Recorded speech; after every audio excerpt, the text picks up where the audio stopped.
തിരഞ്ഞെടുപ്പ് ചൂടിലേക്ക് ഏപ്രിൽ 9 വോട്ടെടുപ്പ്. കേരളമടക്കം 4 സംസ്ഥാനങ്ങളിലെയും കേന്ദ്രഭരണ പ്രദേശമായ പുതുച്ചേരിയിലെയും തിരഞ്ഞെടുപ്പ് തീയതി പ്രഖ്യാപിച്ചു.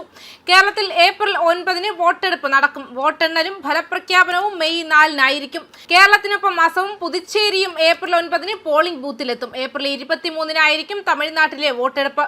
പശ്ചിമ ബംഗാളിൽ 2 ഘട്ടമായാണ് തിരഞ്ഞെടുപ്പ് നടക്കുക. ഏപ്രിൽ 23 ഒന്നാം ഘട്ട തിരഞ്ഞെടുപ്പും ഏപ്രിൽ 29 രണ്ടാം ഘട്ട തിരഞ്ഞെടുപ്പും നടക്കുമെന്ന് മുഖ്യ തിരഞ്ഞെടുപ്പ് കമ്മീഷണർ ഗ്യാനേഷ് കുമാർ പ്രഖ്യാപിച്ചു.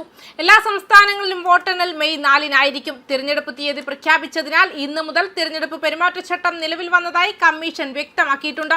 സംസ്ഥാനത്ത് SIR ശേഷം മാർച്ച് 13 വരെയുള്ള കണക്ക് പ്രകാരം 2.70 കോടി വോട്ടർമാരായുള്ളത്. ഇനിയും വോട്ടർ പട്ടികയിൽ പേരു ചേർക്കാൻ അവസരമുണ്ട്. തെരഞ്ഞെടുപ്പ് പ്രഖ്യാപിച്ചതോടെ കേരളമടക്കമുള്ള സംസ്ഥാനങ്ങൾ ഇനി വാശിയേറിയ പോരാട്ടത്തിനാകും സാക്ഷ്യം വഹിക്കുക. കേരളത്തിൽ 3ാം തുടർഭരണം LDF ലക്ഷ്യമിടുമ്പോൾ അധികാര വഴിയിൽ തിരിച്ചെത്താനുള്ള പരിശ്രമത്തിലാണ് UDF. തമിഴ്നാട്ടിലാകട്ടെ സ്റ്റാലിന്റെ നേതൃത്വത്തിൽ DMK സർക്കാരും തുടർഭരണമാണ് ലക്ഷ്യമിടുന്നത്. എടപ്പാടി പളനിസ്വാമിയുടെ നേതൃത്വത്തിൽ AIADMK ഭരണത്തിൽ തിരിച്ചെത്താമെന്ന സ്വപ്നം കാണുമ്പോൾ നടൻ വിജയ് നയിക്കുന്ന TVKയുടേത് അത്ഭുത വിജയമെന്ന സ്വപ്നമാണ്. 34 വർഷത്തെ CPM ഭരണത്തിന് അറുതി വരുത്തി 2011 അധികാരത്തിലേറിയ മമതയുടെ തൃണമൂൽ ബംഗാളിൽ തുടർച്ചയായ 4ാം ഭരണത്തിനായുള്ള പോരാട്ടത്തിലാണ്.